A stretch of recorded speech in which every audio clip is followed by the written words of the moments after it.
کسی اور کے ہاتھ مت بھیجنا، آج کل لوگوں کا اعتبار نہیں۔ جہاز صبح 6 بجے جاتا تھا، لیکن کسی نے کہا کہ بھیا 4 بجے ہوائی اڈے پہنچنا بہت ضروری ہے۔ مطلب اس کا یہ ہوا کہ 3:30 بجے سے پہلے گھر سے کوچ کرو، اور 2:30 بجے بستر استراحت سے اٹھ کھڑے ہو۔ ہم نے پوچھا کوئی ایسا جہاز نہیں کہ ہم اپنے وقت پر الگ صبح 8 ساڑھے 8 بجے اٹھیں اور ناشتہ کرتے، پان کھاتے، چھڑی کھواڑتے 10-11 بجے ہوائی اڈے تک پہنچ جائیں۔ لیکن PIA کے باکمال لوگوں نے کہا کہ جی نہیں صاحب، ہماری لاجواب پرواز ٹھیک 6 بجے روانہ ہو جائے گی۔ ایک بار تو جی میں آئی کہ نہ جائے، چین کو تو کبھی بھی دیکھا جا سکتا ہے، بس آج رات کی نیند نہ خراب ہو گئی۔ لیکن کچھ لوگ جن کو ہمارا پاکستان میں مسلسل زیادہ دن قیام جانے کیوں کھلتا ہے، کہنے لگے میاں جاؤ، ہچڑ وچڑ نہ کیا کرتے رہا کرو۔ انہیں میں سے کسی نے ہمارے بازو پر امام زامن باندھ دیا، یعنی ہمارے نہ جانے کی راہ بالکل مسدود کر دی۔ ہم صبح کیسے اٹھے یا اٹھائے گئے اس داستان کا یہاں موقع نہیں، لیکن ٹھیک 4 بجے ہوائی اڈے پر پہنچے۔ انتظار مخدومی پیر حسام الدین راشدی اور پروفیسر وقار عظیم کا تھا، جو چین جانے والے ادیبوں کے وفد میں ہم 3 کو کراچی سے روانہ ہونا تھا۔ 3 آدمی ڈھاکے سے اس آب جو میں ملنے تھے، پرنسپل ابراہیم خان، کوئی جسیم الدین اور ڈاکٹر انعام الحق۔ لاہور سے اعجاز بٹالوی اور ڈاکٹر وحید قریشی بھی ڈھاکے پہنچ چکے تھے، اور یوں یہ سارا قافلہ ڈھاکہ میں مکمل ہو کر آگے چلنا تھا۔ جب ہم نے کھڑے کھڑے ایک ٹانگ کا بوجھ دوسری ٹانگ پر اور دوسری کا پہلی پر منتقل کرتے ہوئے 1 گھنٹہ گزار دیا تو پیر حسام الدین راشدی تشریف لائے۔ ان کے جلو میں ڈاکٹر عبداللہ چغتائی بھی تھے، جو پاکستان میں ترکی ٹوپی پہننے والے غالباً آخری کو مسلمان رہ گئے تھے۔ دیکھا کہ بڑے پیر صاحب مخدوم علی محمد راشدی بھی انہیں بدا کرنے آئے ہیں۔ 1-2 چینی اور افریقیوں کی ایک ٹولی بھی اسی جہاز سے جا رہی تھی، اور ان میں ایک صاحب اور تھے جو کسی اور ملک کے تھے اور بڑی مشکل میں گرفتار تھے۔ انہیں انگریزی نہیں آتی تھی اور PIA کے آدمی کو فرینچ میں دخل نہ تھا۔ آخر ڈاکٹر عبداللہ چغتائی کی 1933 کی فرینچ سے مسئلہ حل ہوا۔ وہ اس کی انگریزی اسے سمجھاتے اور اس کی فرینچ کا اس کے لیے ترجمہ کرتے۔ کون کیا سمجھا یہ ہمیں معلوم نہیں، بس اتنا دیکھا کہ دونوں چپ ہو گئے۔ اب ہمیں انتظار فقط پروفیسر وقار عظیم کا تھا۔ 5:30 بجے تک ان کی راہ دیکھی گئی۔ پھر PIA والوں نے کہا کہ صاحبو جلدی چلو اندر، ورنہ تم بھی رہ جاؤ گے، جہاز چلنے کو ہے، اب یہاں کوئی نہیں آئے گا۔ وقار عظیم صاحب کا قصہ بعد میں معلوم ہوا کہ ٹکٹ پر ٹریول ایجنٹ نے بجائے 6 کے 6:30 کا وقت ڈال دیا تھا، اور وقار صاحب لدے پھدے عزیزوں کے جلو میں 6 بجے ہوائی اڈے پر پہنچے تو ہمارا جہاز تو پرواز کھول چکا تھا۔ وقار صاحب کو 3 دن کراچی میں چین کی اگلی پرواز کا انتظار کرنا پڑا۔ ڈھاکے میں یہ جہاز گھنٹہ بھر ٹھہرتا ہے۔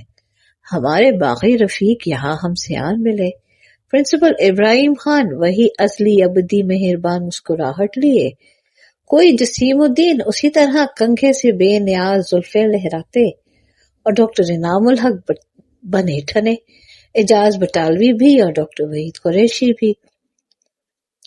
ڈھاکہ سے اس جہاز کو پرواز کیے بس اتنی ہی دیر لگی ہوگی جتنی کراچی سے ڈھاکہ پہنچنے میں۔ ایئر ہوسٹس نے اعلان کیا، صاحبان اپنے حفاظتی بند باندھ لیجیے اور سگریٹ بجھا دیجیے، چند لمحے میں آپ کینٹن کے ہوائی اڈے پر اتریں گے۔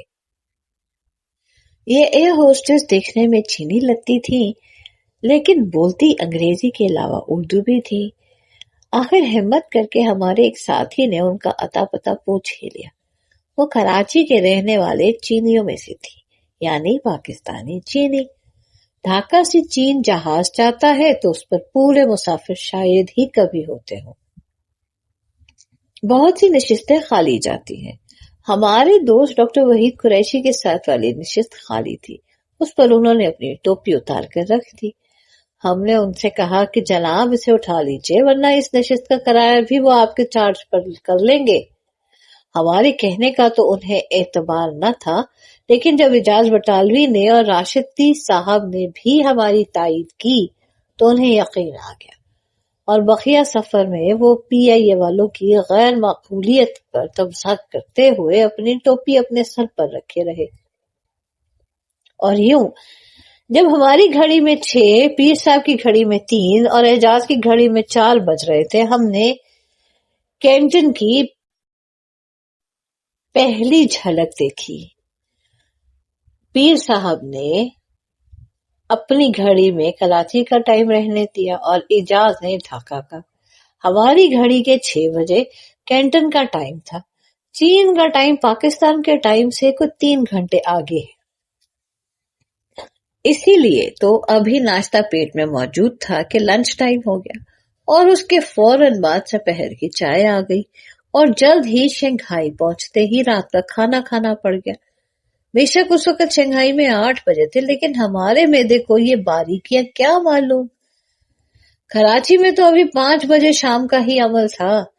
1-2 روز تو ہم یوں ہی وقتوں کے فرق کے مخمصے سے میں گرفتار رہے، لیکن 1 بجے اور 1 بجے لنچ پر بیٹھے اور یاد آیا کہ ابھی تو کراچی کے 10 بجے، تو بھوک آدھی رہ گئی، اور صبح 8 بجے اٹھتے اور سوچتے کہ کراچی میں تو ابھی 5 کا عمل ہے اور لوگ خواب خرگوش کے مزے لوٹ رہے، تو بے اختیار وطن عزیز پر رشک آتا، لیکن چند دن میں انہی میں شیر و شکر ہو گئے، بلکہ یوں کہیے کہ چینی ہو گئے۔ کینٹن قدیم تاریخ کا امین اور انقلابی تحریکوں کا گہوارہ ہمارے سامنے حد نظر تک پھیلا تھا۔ یہیں مغربیوں کے قدم پہلے پہل آئے تھے، یہیں چین کے ایک باہمت محب وطن عہدیدار نے افیم کی وہ 20,000 پیٹیاں برسرعام نظر آتش کر دیں جو ایسٹ انڈیا کمپنی کے تاجر چینیوں کو افیمی بنانے کے لیے زبردستی لانے پر مضر تھے، اور جس سے مشہور جنگ افیم کا آغاز ہوا، جس میں چین کی شکست کے بعد انگریزوں، امریکنوں اور دوسرے مغربی ملکوں کیے چین میں قدم جم گئے اور انہیں ملک کو لوٹنے، کھسوٹنے اور منمانی کرنے کا موقع ملا۔ یہیں چیانگ کائی شیک نے ہزاروں انقلابیوں کو ایک دن میں تحقیق کر دیا، اور کینٹن کی سڑکیں مدتوں خون شہیداں سے رنگین رہیں۔ اسی شہر میں عہد رسالت کے غازی کے نقوش پا بھی ثبت ہیں، یعنی رسول اللہ صلی اللہ علیہ وسلم کے ایک صحابی ابی وقاص کا روضہ مطہر ہے، جنہوں نے مشرق بعید کے اس دیار دور میں اسلام کا پودا کاشت کیا۔ لیکن آج اس شہر میں ہماری فقط نظر خشک گزرے تھی۔ یہاں ہمیں کچھ دن بعد آنا اور چند دن ٹھہرنا اور زیارتیں کرنا تھا۔ اس وقت تو فقط ہوائی اڈے پر گھنٹے بھر کو قیام تھا، لیکن اسی 1 گھنٹے میں چشم شوق نے وہ نظارہ یہاں دیکھا کہ کبھی نہ بھولے گا، اور یہی ہمارے سفر کا دیباچہ اور نقطۂ آغاز ثابت ہوا۔ ہاں جی، میری تو چائے کا مگ ہوا ختم، لوازمات بھی ختم، اور اب ہم نے رکھ لیا ہے پہلا قدم چین کے لیے۔ باقیہ اگلی قسط پہ آپ اپنی بیلٹ باندھ لیجئے گا اور اپنی صفیں درست کر لیجئے گا۔ اب تو ہم جو چلے سفر پہ تو چل دیے، انشاءاللہ اگلے پڑاؤ پہ پھر ملاقات کریں گے۔ تب تک کے لیے ہمارا ورثہ آپ کا ورثہ، ہم سب کا ورثہ، ہمارے ساتھ جڑے رہیے گا۔ آپ سب کا اللہ حامی و ناصر۔ اللہ نے کے بعد